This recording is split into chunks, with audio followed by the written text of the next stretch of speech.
Kia ora tātou, good afternoon. We've had a lot of talks about what's going on in the soil. This talk is more about the consequences higher up. It's about greenhouse gas balances. I'm reporting about an ongoing project which is funded largely by the New Zealand Agricultural Greenhouse Gas Research Centre, and it builds on previous investments via this MBIE program and also some contributions from Landcare Research. And this is our team involved here in this work. So it is about nitrous oxide emissions, and in parallel about carbon exchange, and can mixed species pastures help with that? Is there win-win, or are there trade-offs between these two contributors to greenhouse gas budgets? So nitrous oxide, why is it a problem? Well, it's a potent greenhouse gas with a global warming potential of 265, according to the latest IPCC report on that. And in New Zealand, nitrous oxide from agricultural soils accounts for 9.4% of the country's total emissions. And it comes from rather complex source processes in soils in the presence of nitrogen. We have already heard a lot about that earlier. It is formed as a byproduct of two or more competing microbial processes known as nitrification and denitrification. And so it's different microbes doing different things. There can even be other related processes in parallel. It's all pretty complicated. Once the gas is formed in the soil, its escape rate depends then on the soil structure via the soil gas diffusivity and on how much water is in there. What can the farmers do about it?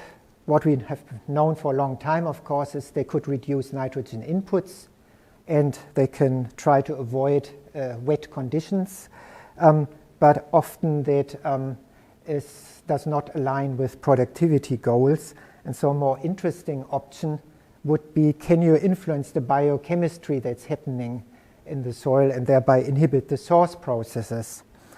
Now, where and how can you do that? The first option is where you apply the nitrogen. If you apply suitable chemicals with that, with a fertilizer or onto excreta deposited, that's the first possibility. The second is if you can influence what happens inside the animals before they actually produce the excreta. Can you change the feed in a way that the nitrogen coming out is reduced? And the third possibility is in the topsoil, in the root zone, some plants seem to have properties that they exude compounds that might affect the microbial processes. And what has emerged over the years is that plantain is a very interesting plant in that respect. There has an animal effect been shown, so actually plants, if animals eat a lot of plantain, then the nitrogen that comes out with the urine is reduced. The existence of a sward effect has also been shown in different places, New Zealand, Netherlands, Ireland. If there is about 30% plantain present, then you get a reduction in nitrous oxide emissions. But the biochemistry of that, how that works, is not fully understood yet. Regardless of that, it is a practical farming option. If you include plantain in mixed species pasture with high productivity, you can hope to reduce nitrous oxide. And so this is what our study is aiming at. We want to quantify nitrous oxide emissions of mixed species pasture that contains plantain and of ryegrass clover conventional pasture at the paddock scale under real farm management conditions, meaning with irrigation and with occasional use of feed supplements as well. And we want to quantify the net greenhouse gas budgets of these two pastures as well, so not just the nitrous oxide, but also the carbon balance, to see whether one actually counters the other here or if there could be co-benefits. So the approach, we plant the two different swards on neighboring areas with identical history, and that is here the irrigated lucerne that we have investigated for 5 years. So we converted that. The total area that was irrigated was 15 hectares.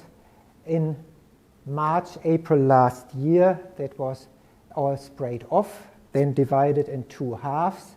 In the northern half, we had the mixed species pasture zone, which contains 5 species, among them plantain and also Italian ryegrass, perennial ryegrass, white and red clover. In the southern half, we have the conventional ryegrass, white clover pasture established. Now we have inside, just near the boundary here, at our measurement system for eddy covariance measurements, originally of carbon and water vapor only, but we've added a new instrument that can measure all 3 greenhouse gases at the same time. So this is sitting in that spot. And we are applying a split footprint approach. What that means is when the wind is coming from a southerly direction, then the instruments see the gas emissions from the ryegrass white clover. When the wind comes from the opposite direction, we see the emissions from the mixed species pasture. And for the times that the wind is not coming from the other target area, we apply a process that's known as gap filling, so that we can construct budgets for a whole year from that. Now, that probably appears a bit dicey to start with you have to fill in over half of the data.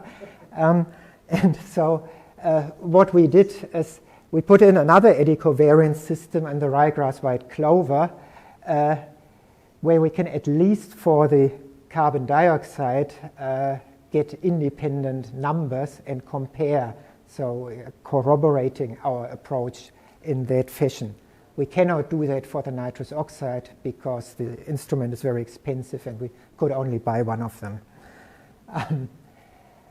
Now, for the net carbon balance, we also need the exports and imports in other form, and we did that with the same practices that we established over the lucerne before.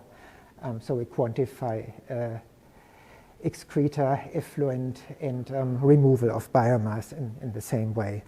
Here's a photo of the instruments in the box, big box here that contains the multi-gas analyzer, which is a dual laser spectrometer measuring all the greenhouse gases plus ozone and ammonia at the same time with frequency high enough that you can combine it with the vertical wind speed measured by a sonic anemometer and then get turbulent fluxes of all the gases. Next to it here, that was the previously used eddy covariance system, which does only CO2 and water vapor. We let them run side by side for half a year for getting consistency and being able to apply data corrections. Then we removed the system, and in the ryegrass clover pasture set up one of this kind, which was then has been operating since September last year, a bit over a year now. So coming to results, this is very similar to some pictures that Scott showed before. Net ecosystem carbon balance cumulatively, and with the start of each vegetation year, reset back to 0 here and here.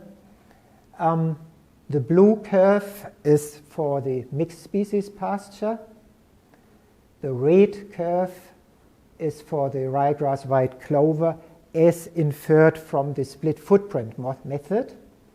And the black one starting here in September is the direct measurements from the other eddy covariance system. And ideally, the black and red should agree well, and it's very pleasing to see that they do most of the time. The exception is here in April, where I'm not quite sure yet why that is.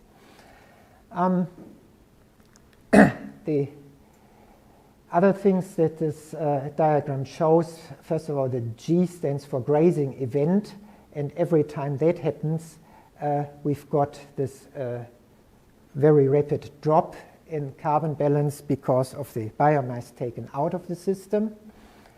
At the end here, we have 1H for harvest, and this is because at the farm there was a Mycoplasma bovis outbreak. In February, all the cows had to be removed, and they didn't come back until end of May, so we actually have a cow-free period here. Now, at the start here, this part is still the lucerne. Then there's the conversion period, which leads to a carbon loss, but pretty similar for both the swards. And then for the first full year with the different swards, we see a huge difference between the two. So the ryegrass white clover accumulates carbon, and the mixed species pasture for a long time doesn't, and only more recently started to do so. And we think the main cause for that is actually just the management, because the mixed species pasture, which contains Italian ryegrass, grew well over winter here, and then it was grazed very heavily with the first grazing event. You see that the biomass loss here is much bigger than the corresponding first grazing event of the ryegrass white clover. So there was this initial heavier carbon loss, and then there seems to be also some knock-on effect that the mixed species pasture takes much longer to recover from that again. The actual offtake in the subsequent grazing events is pretty similar between the two. So apart from the first grazing, management was actually matched reasonably well between them. The next graph, I will now show the difference between these curves, blue minus red and blue minus black, and will also convert the units. Here it's all shown in grams carbon per square meter, and the next one is actually grams of CO2, because that's relevant for the greenhouse gas budget. Three things very clear here. First, this difference with the first grazing event, then this downtrending slope here showing these knock-on effects, that it takes longer for the mixed species pasture actually to get into a stage where it takes up carbon, and the last part here actually no change of the difference between the two swards anymore. And we end up, depending on which eddy system you believe more, between 500 and 700 grams of CO2 that the mixed pasture has removed less from the atmosphere than the ryegrass clover pasture. So we keep that in mind for later. Now we come to the nitrous oxide story, and before I show the emissions, I show some other variables that are important here, or usually assumed to be important. The top panel shows the water-filled pore space, blue again for the mixed pasture, red for the ryegrass clover, measured at 10 centimeter depth next to the eddy flux sites. And the key points here is that actually throughout most of the summer season, despite irrigation, the water levels were pretty low and far away from where you would expect high N2O emissions. This changed only at the start of winter here. Also interesting, and not quite sure why, is that to begin with, the two sides agreed very well with the water status, but then since about Christmas, they've started to diverge. And I've just got sort of the suspicion that it actually has to do with the different swards, root systems developing differently over time, but I'm not sure if that's correct explanation. So the bottom panel shows the nitrogen inputs here. G for grazing, F for fertilizer application, and then there are some little wiggles there unlabeled, which is when effluent was applied in same amounts at both sides. At the start, of course, identical before the site was split. And then the one big difference that shows up is here with the first grazing. When so much more biomass was removed, then also a fraction of that is returned as excreta, plus the cows were fed supplements, so there is a higher input of nitrogen from this grazing here. But after that, it's again pretty parallel for both of them, so similar inputs. And just to note that in the period that the water levels were higher, we have practically no nitrogen inputs here, which helps understanding what I'm showing next, and that's the nitrous oxide emissions.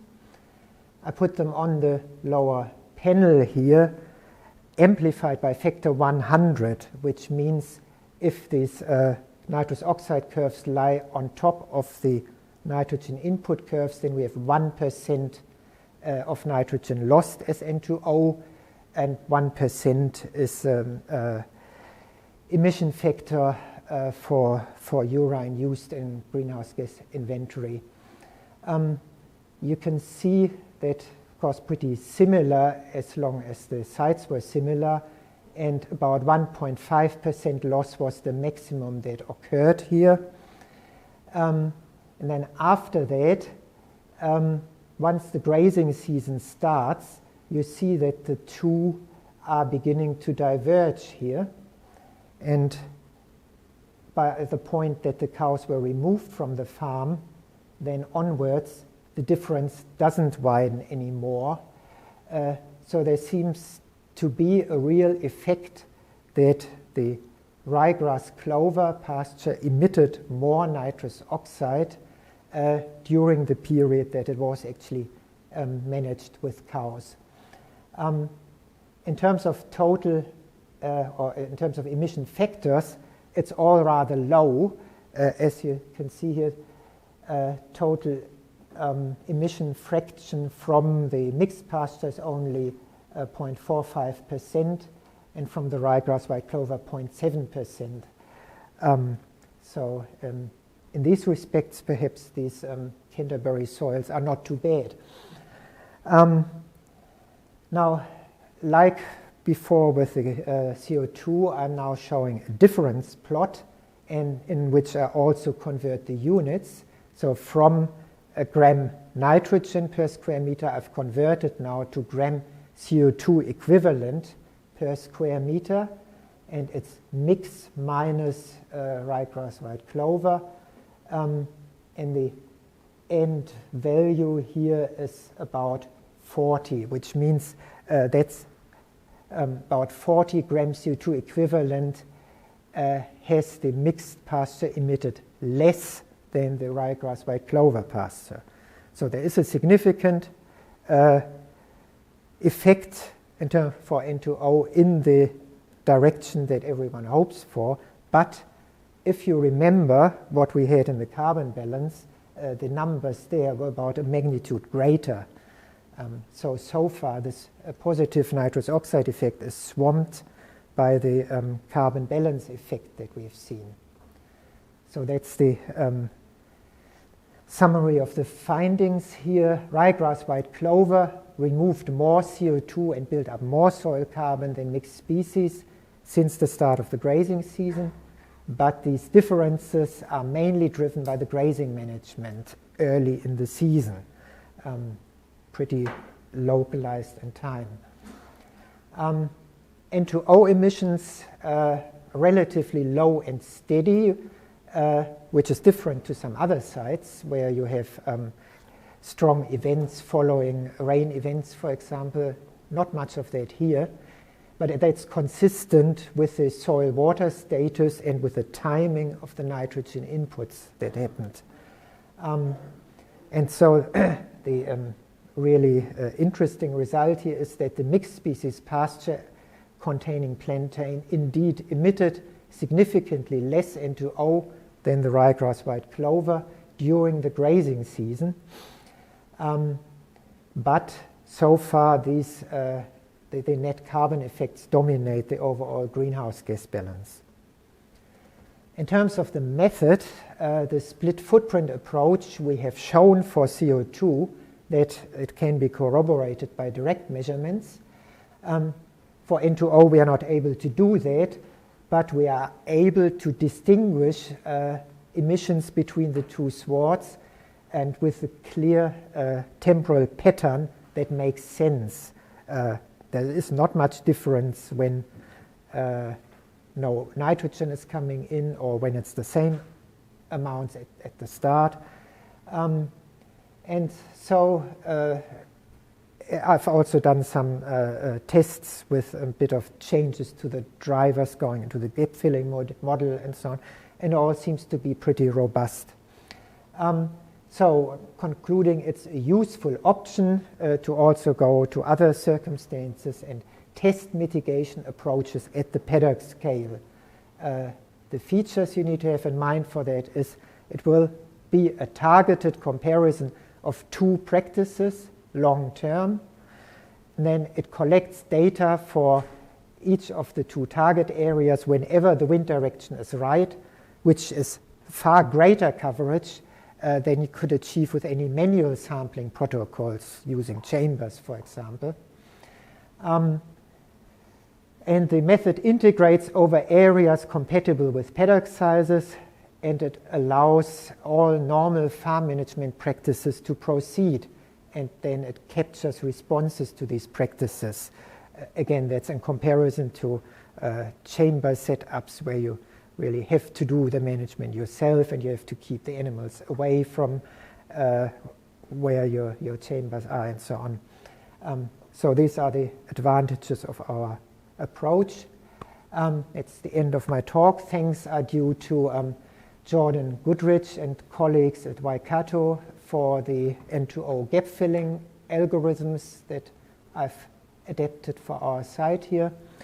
Thanks to Rowan for doing all the biomass sampling, to the farm management. Again, acknowledge funding from the Greenhouse Gas Research Center, and we collaborate with Carbon Watch and OSFLUX network on eddy covariance measurements in general.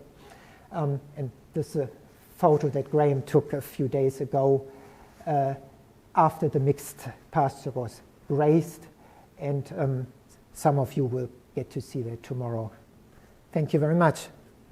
Yeah, the question from David was how do these N2O emissions compare to those from other New Zealand sites?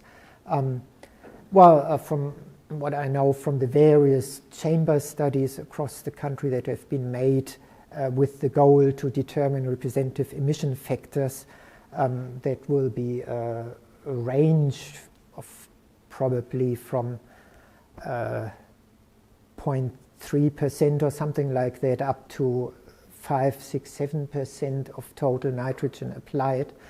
And when this database then was compiled from that, then recommendations were made for the emission factors to be used in the inventory, which came up with this number of 1% for Euro N and something less 0.6 or something for urea fertilizer, I think.